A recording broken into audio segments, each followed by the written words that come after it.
这个世界上有一部经文被念诵的次数可能比任何一本书都多。1300多年来，它在寺庙里被诵读，在病榻旁被低声祈求，在每一个走投无路的深夜里被人紧紧攥着。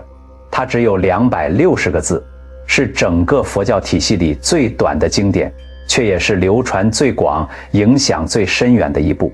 它叫《心经》，全名《般若波罗蜜多心经》。可有一件事，很少人真正通透，这部被念了1300年的经，到底在说什么？大多数人念心经是念一种安慰，念一种庇护，念一种和未知力量之间的连结。可如果你真的停下来，字字去读，你会发现这部经里有一句话，和所有你期待中的安慰都不一样。它不温柔，不慈悲，不给你任何情绪上的依靠。它只是非常平静地说了一件大多数人这一辈子都不愿意去直视的事儿。观自在菩萨行深般若波罗蜜多时，照见五蕴皆空，度一切苦厄。这是心经正文的第一句，也是整部经的核心所在。注意那2个字，照见，不是看见，不是知道，不是相信，而是照见。这2个字的差别，藏着一个你可能用一辈子都没能真正触碰到的答案。什么叫照见？那是一种什么样的能力？而一个人要经历什么，才能从知道走到照见？唐朝玄奘法师西行17年，带回657部梵文经典。他在西行前已得受梵文心经，并于绝境中持诵化显。归国后19年译经期间，他将此经译为260字的通行本，被后世公认为般若智慧精华。经文结语云：此经能除一切苦，真实不虚。能除一切苦，不是减轻苦，不是转移苦，而是彻底的从根本上地度脱一切苦厄。这究竟是怎么做到的？今天我想带你走进一个1000多年前的故事，一个你可能从未听过的故事。一个在绝境里的人，如何在3天之内被一个老僧用3个问题撼动了他以为牢不可破的一切。而那3个问题背后藏着的，正是照见五蕴皆空最真实的力量。在我们正式开始之前，请你在留言区打下这8个字：五蕴皆空，诸行无常。让这道跨越1000年的光也照进今天看到这里的每一个人。那是唐朝天宝年间，战事还未起，天下还算太平。益州城外有一个叫李远的茶商，37岁，生得壮实，笑起来声音洪亮，是那种走进哪里都能让人自然放松的人。他在益州做茶叶生意20年，从一个懵懂的小学徒，一步一步做到一家茶坊的主人。仓库里存着几百担好茶，街面上有3间铺子，家里有贤惠的妻子阿秀和一个12岁的儿子阿明。那年冬天，腊月28，距除夕只剩2天。陈怀远带着账本和伙计在后院盘点年货。前院的灶上还温着热水，炉子里的炭烧得旺，橘红色的炭火把整个后院都照得暖洋洋的。突然一声巨响，没有任何征兆，烈焰从前院窜出来，像是什么东西猛地爆开。橙红色的火舌在一瞬间吞掉了檐廊，吞掉了门框，然后一路向仓库扑来。是炉子里溅出的炭星点燃了存放桐油的木箱，那种火一旦碰上桐油，根本扑不灭，只能逃。李远喊伙计退出去，自己冲进前院找人。他找到了阿秀，搀着他往外冲，却在人群的混乱里被挤散。那一刻，整条街上全是跑动的人影，火光把夜空照得通红，人们的叫喊声，孩子的哭声，木梁燃烧崩裂的闷响，全部混在一起。等到天亮，3间铺子连同后院的仓库全部烧成了灰烬。阿秀在混乱中被人群踩倒，送到医馆，撑了3天，3天后没了。李远当天就发现找不到阿明，一遍一遍地在废墟里叫他的名字，叫到嗓子哑了，还在叫。最后是邻居在一处倒塌的墙角找到的，已经不在了。李远在废墟边站了整整一夜，他没有哭，只是站着，像是被人从内部掏空了，只剩一个壳子还站在那里，接受着身边人递来的眼神叹息和那些他完全没有能力听进去的话。那之后的几个月，他把剩余的一点钱全散了出去，打点了后事，什么都不要了，就收拾了一个布袋，开始走路，没有目的地就是走。他走过了无数个叫不出名字的小镇、荒村，他不知道自己在找什么，也许是某种解脱，也许只是想用双脚把那团东西踩碎，那团压在胸口沉甸甸的空洞。可是走了整整3个月，那团东西还在。就在他走到最疲惫、最接近放弃的时候，一个在路边卖茶的老妇人看了他一眼，说：“你面相不像要死的人，你是在找什么？”李远苦笑，说：“不知道。”老妇人指了指更深的山里，说：“那边有个老和尚叫慧空，年纪很大了，不收徒，不讲法。但凡是真正走到绝境的人，有时候去找他坐一坐，会有用。”李远没什么选择，顺着他指的方向走进去，爬了3天山。最后在一块巨大的岩石背后，他看到一间茅屋，墙是泥糊的，屋顶盖着厚厚的茅草。屋里有一个老人，须发皆白，身形枯瘦，正盘腿坐在蒲团上闭目。李远站在门口，不知道该不该进去。老人没有睁眼，只是淡淡说了一句：“来了就进来，门没锁。”李远进去，在对面坐下，把自己的事从头说了一遍，说得很长很细。等他说完，慧空沉默了很长一段时间，然后睁开眼，说：“你失去了什么？”李远以为他没有听清楚，又说了一遍：“我失去了妻子，失去了儿子，失去了20年的家业，失去了。”慧空摇摇头，很平静：“我没有问你发生了什么事，我问你，你失去了什么？”这2个问题听起来一样，其实完全不同。李远愣在那里，说不出话来。慧空从地上拿起一盏油灯，用火折子点燃，放到李远面前，说：“今晚你就盯着这盏灯看，什么都不要做，什么都不要想，天亮了我们再说。”然后他起身，转进里屋，留下李远一个人和那盏灯。一盏灯，一个人，一整夜。刚开始的时候，李远心里乱得很，盯着火苗，但脑子根本静不下来，各种画面像潮水一样涌来。阿秀的脸，阿明跑起来时候的背影，茶仓里腾起的黑烟，废墟里他叫儿子，名字叫到嗓子哑的那个夜晚。他试着把这些念头推开，越推越多，推1个来3个，根本没有尽头。他一度想站起来离开，但不知道为什么又坐回去了。就这样，子时一过，他精疲力竭，念头渐渐少了，像一锅沸腾的水，开始慢慢降温，慢慢平息，最后只剩下一点点清醒的感知，落在眼前这一团橘黄色的火上。他开始真正的看那团火，看着看着，他发现一件事，一件奇怪的，让他说不清楚是什么感觉的事。这团火每一刻都不一样，没有哪2个瞬间是完全相同的。它在跳，在收缩，在扩张，在消耗，在生，在灭，在生，在灭。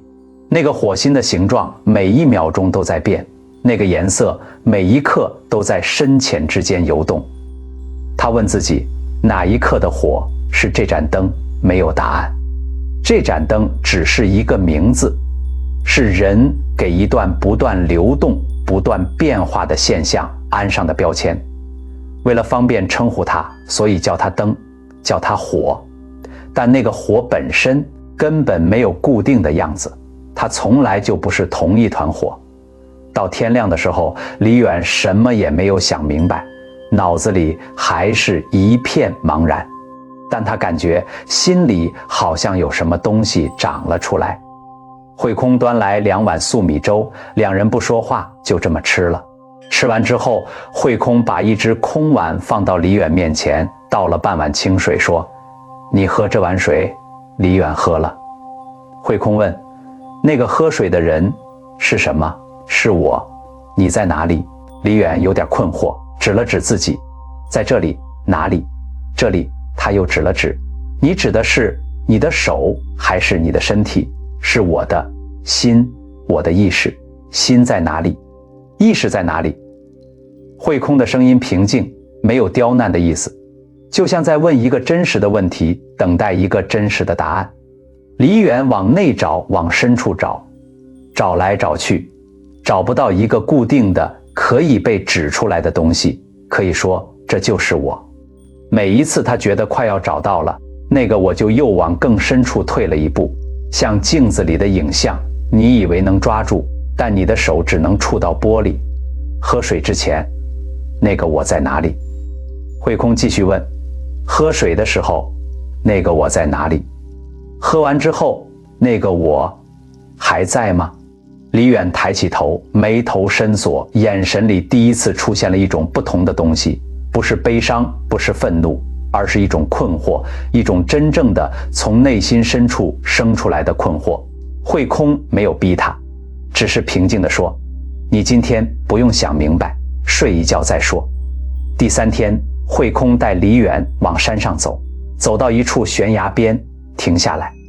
崖下是一片白茫茫的云海，云雾之间隐约有村落炊烟，偶尔传来1、2声犬吠。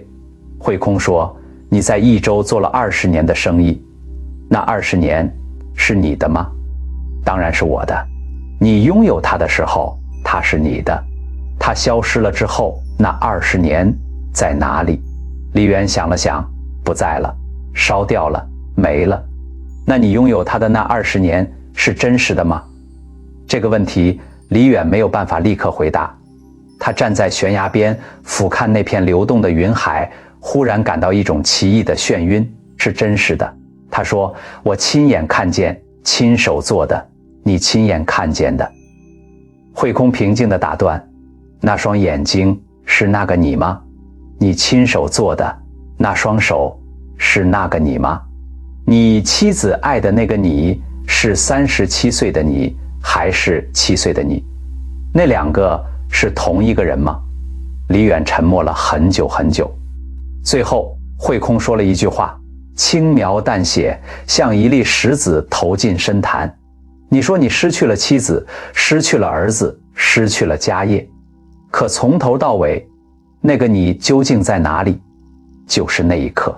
李远感到一种他这一生从未有过的感觉，像脚下的地忽然消失了，整个人悬在虚空里，不是恐惧，反而是一种辽阔，一种奇怪的轻盈的，说不清楚是痛苦还是解脱的辽阔。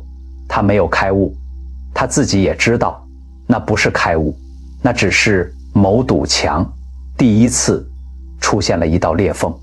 下山之前，李远去向慧空道别。慧空拿出一张折叠起来的纸，纸张已经有些发黄，是手抄的，字迹工整，只有一行：观自在菩萨行深般若波罗蜜多时，照见五蕴皆空，度一切苦厄。记住这句话。慧空说，不是用来念的，是用来照的。什么叫照？就是用它去看你自己，看你的起心动念，看那个你以为的我。有一天你真正懂了这句话，你会发现你从来没有失去过任何东西。李远把那张纸叠好，放进最贴身的口袋里，然后踏上了下山的路。故事就讲到这里，现在你应该听出来了，慧空那3道问题是一把一把的钥匙，每一把对准的是我们最深的一扇锁。第一页看灯不是禅宗把戏，是一场最直接的亲证，让人用自己的眼睛看见无常到底是什么意思。我们从小学过无常这个词，也都知道世事无常的道理，但知道和真正看见是两回事儿。那盏灯每一秒钟都是不同的火，没有任何一刻的火焰和另一刻完全相同。可我们给它取了一个名字，叫灯，叫火，然后在脑子里形成一个固定的概念，误以为这个灯是一个稳定的、连续存在的东西。我们对整个世界都是这样做的。你的家、你的身份、你的关系、你的自我，全都是这样，都是我们给一些不断流动、不断变化的现象贴上的标签，然后开始抓住这些标签不放，误以为标签所代表的东西是真实稳固的，是可以永久拥有的。这就是佛教所说的色蕴最深层的作用。色蕴不只是眼睛看到的物质，而是所有你能感知到的形象与形式，你的身体、你的容貌、你的房子、你的财富、你的名声，这些东西你以为它们是实体，是可以被抓住的存在，但就像那团火一样，它们每一刻都在变化，每一刻都是不同的因缘组合，没有一个固定的恒久不变的本质在里面。李远的20年家业真的消失了吗？还是说那个家业从一开始就从来没有过一个固定的属于他的永远不会变化的实体？那20年里每一天的铺子都是不同的铺子，每一批茶都是不同的茶，就连每一天站在柜台后面的李远也是不同的细胞、不同的念头、不同的状态。那个被他称为我的家业的东西到底是什么？等他能把这个问题真正问出来的时候，那堵墙就已经出现了裂缝。但光看见这一层还不够，因为让人真正陷进痛苦里出不来的，不只是事情发生了，而是事情发生之后，那个受还活着，还在不停地运作。受运是你对一切事物的感受，苦、乐或不苦不乐。那场大火作为一个客观事件，早在第一天就结束了，火灭了，废墟冷了，那个物理事件已经过去了。但李远在3个月之后，每天早晨一睁眼，那个痛还在，和刚发生那天没有什么区别。为什么？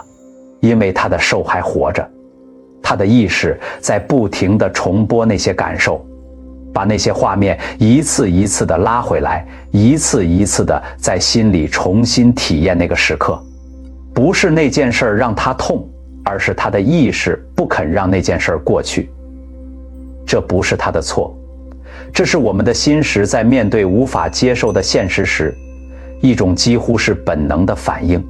可是你有没有想过，你重播1000次，那个已经过去的事实会改变吗？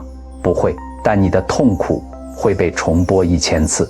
这还不是最深的层次，更深的是想运。想运是你对事物的概念、判断、诠释和分别。这是我的，我失去了，我再也回不去了，那是不公平的。这些不是客观事实，这是你的心对已经发生的现实所贴上的诠释。同样一场火，如果是一个本来就一无所有的流浪汉失去了一间破草屋，他的痛苦和李远失去整个家业会是一样的程度吗？不可能。大火本身没有区别，但每个人的想赋予了同一件事完全不同的重量。你给它赋予的意义越重，它带来的苦就越重。你对那件事的诠释，在很大程度上决定了那件事对你的伤害有多深。而在想运之下，还有行运。行运是那些更微细的在内心运作的造作力，贪爱、嗔恨、执取、抗拒、渴望、恐惧，这些是推动你所有行为和情绪反应的暗流。李远在废墟边站了一整夜，身体不动，但他的行从未停止。那种我不甘心，为什么偏偏是我？我要回到从前的直取之力，一刻不停地在他心里运作，像一台永动机，不需要外力就能一直转，一直产生热，一直燃烧。这种暗中运作的直取力才是痛苦真正的引擎。它不是那件事本身，不是那个感受，也不是那个诠释，而是那股无论如何都要抓住，无论如何都要回去的力量。最后是时运，时运是那个能感知、能了别、能认知的意识本身。我们每个人都相信有一个我在用意识观察这个世界，这个我是真实的，是稳定的，是连续的，是那个苦与乐的承受者，是那个失去与得到的拥有者。慧空让李远去找那个喝水的人，就是在对时运发问。那个你一直以为在那里的我，如果你真的去找，你能找到吗？找来找去，找到的只是感受，只是念头，只是记忆，只是功能，却找不到一个固定的可以被指出来说这就是我的实体。心经说五蕴皆空，色受想行识，这五种构成我和我的世界的要素全都是空的。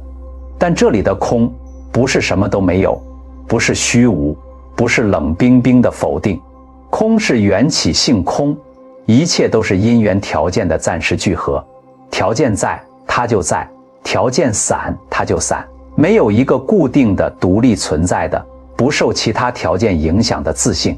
就像那团火，它是真实存在的，你感觉得到它的热，看得到它的光，但它没有一个固定的火的本质在那里，它只是在特定条件下燃料、氧气、温度共同维持的一个暂时现象。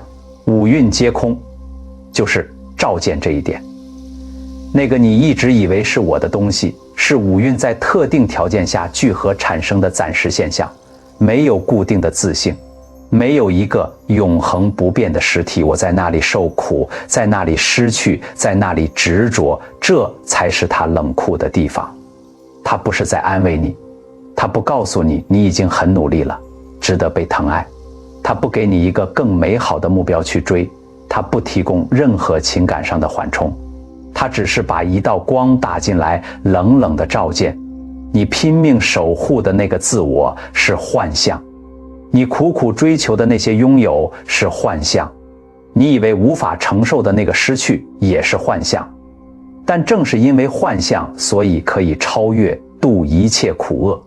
这个度字是到彼岸的意思，是超越度过的意思，不是消灭痛苦，而是超越了那个会被痛苦抓住的我。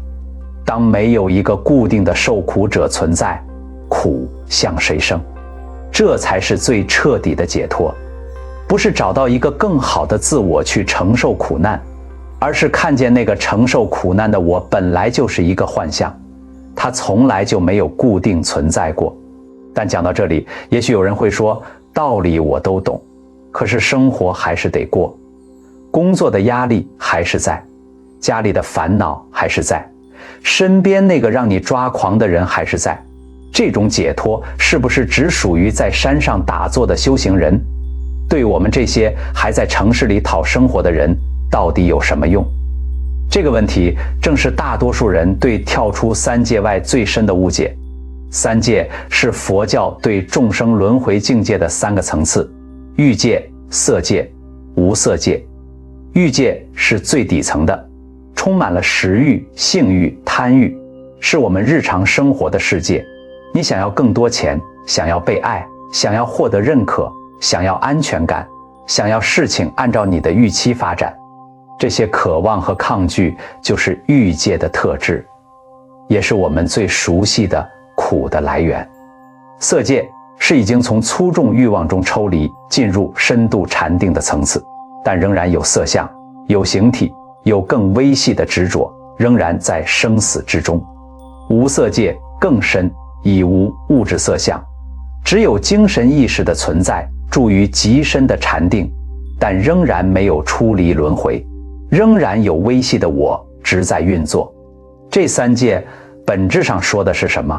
不是三个地理空间，而是执着的三个深度，是我在不同层次上的运作方式，从最粗重的欲望执着到最微细的意识执着，都在三界之内。跳出三界，就是这些执着的根基被彻底照见，不再被他们牵引和驱动。心不再受三界的业力束缚。这不是地理上的逃离，不是情感上的麻木，不是对生活的放弃，它是一种心的彻底自由。你还是会感受到喜怒哀乐，还是会有对家人的爱，对不公正的愤慨，对美好事物的欣赏。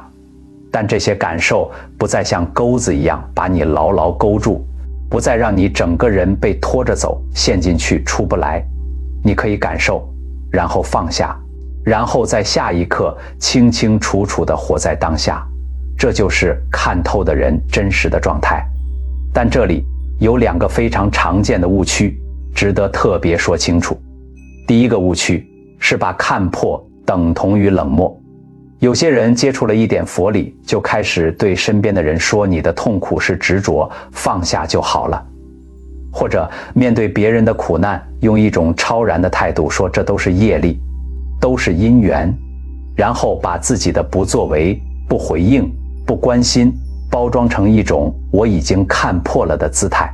这不是智慧，这是用知识来逃避情感，用道理来拒绝真实的连结。真正照见五蕴皆空的人，反而是更慈悲的，因为他看见了所有人都在同样的幻象里挣扎，看见了每一个人的愤怒、悲伤、嫉妒、恐惧，都有它深刻的根源，都是人在不了解真相的情况下做出的最真实的反应。这种理解带来的是更大的耐心和更柔软的心，而不是居高临下的你只是还没开悟。慧空对李远从来没有说你应该想开一点，没有说放下就好了，他只是给他一盏灯、一碗水、一片悬崖，让他自己去看，让他自己去问，让他在自己的节奏里走到那道裂缝出现的时刻。这才是真正懂得五蕴皆空的人所展现出来的样子，不是冷漠，而是深度的陪伴，不是给答案，而是帮助对方看见自己的能力。第二个误区是以为照见五蕴皆空是一种一次性的顿悟体验，发生了就彻底解脱了，再也不会被痛苦拉下去。真实的情况是，这是一个不断深化的过程。你今天可能只是隐约感觉到那个让你恐惧的我没有你以为的那么真实，那么稳固。明天某件事发生了，旧有的恐惧又回来了，又把你拉了进去。后天你在那个情绪平息之后，再次往深处看一眼，发现那个幻象又松动了一点。这是螺旋式深入的旅程，不是一个开关。对于大多数生活在城市里，还在忙着工作、养家糊口的人来说，最实用的不是追求一场山顶上的顿悟，而是在每一个情绪升起的时刻，多出一道观察的空间。当你愤怒的时候，先不要急着行动，在那1秒钟停一停，轻轻问自己，是谁在愤怒？当你非常害怕失去某件事、某个人的时候，停一停，问那个害怕失去的我是什么？当你觉得委屈，觉得不被理解，觉得被亏待的时候，先别急着反应，多停1秒，问这个感受是那件事本身造成的，还是我对那件事的诠释造成的？这2者一样吗？这些问题不是要你否定自己的感受，不是要你压制情绪，更不是要你假装一切都好，而是要你在感受和反应之间多出一个微小的缝隙，就是那个缝隙是自由的起点。李远最后有没有跳出3界，我们不知道，但他有一件事做到了，他在那个缝隙出现之后，没有把它关掉，而是让它慢慢扩大，让他在他往后的岁月里一点一点地改变了他看待一切的方式。这也许就是我们大多数人在这一生里能够做到的最真实的修行。心经的伟大不在于它古老，不在于它被皇帝抄写过，被高僧讲解过，被刻在石头上流传1000年，这些只是外壳。它真正伟大的地方是它在1000多年前就已经用最少的字说透了人类最深的困境和最根本的出路。照见五蕴皆空，度一切苦厄，你的痛苦不是你的敌人，它只是一道信号，指向那个你还没有看清楚的地方，那个你还在用力抓紧却从未真正拥有过的东西。它一直在那里等你，不是要折磨你，而是在等你有一天终于愿意停下来，认真地看它一眼，然后问那个最难开口的问题：那个在苦的究竟是谁？李远最后没有成佛，也没有在史书上留下任何名字，他只是一个在益州街边卖茶的普通人，但他的眼神据说让每一个坐下来喝过他茶的人都会觉得莫名的安静。不是因为他说了什么，有时候整一壶茶喝完他一个字都没说，但就是那种安静会让人在离开的时候觉得背上轻了一点，心里空了一点，是那种好的空，像打开了一扇窗。也许这才是大多数人在这一生里最需要的那种解脱，不是超脱世外，不是抛弃一切，不是不再感受，而是在这个世界里带着清醒，带着慈悲继续走，却不再被那个空洞的重量拖着走。所以我想问你，在你的人生里有没有一种痛苦一直像李远胸口那个空洞，填不满，放不下，不管走到哪里它都在？如果有，今天这段话请你再读一遍，不是为了找到答案，而是让那道缝隙多开一点点。如果这段内容让你有所触动，请你点下赞，点个热推，让更多真正需要它的人有机会看见它。有能力的可以随喜支持我的频道，您的每一份善缘都将助力法音传唱。也欢迎你在留言区写下此刻你心里最放不下的那件事，或者你对五蕴皆空的理解，我们在评论区等你。我们下一支影片再见。